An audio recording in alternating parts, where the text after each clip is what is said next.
আসসালামু আলাইকুম দর্শক, দেখতে পাচ্ছেন আমাদের ফিলিপাইন কালো আখ।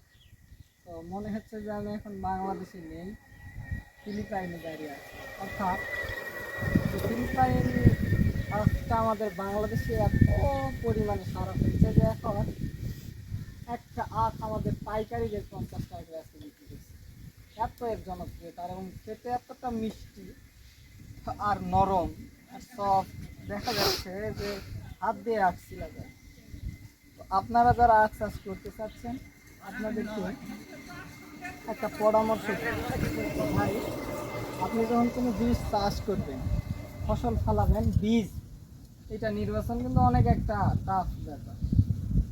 আপনি বীজ নেবেন 2 টাকা বেশি লাগুক, আপনি ভালো বীজটা নেবেন, কারণ ভালো বীজ ছাড়া ভালো ফসল হবে না।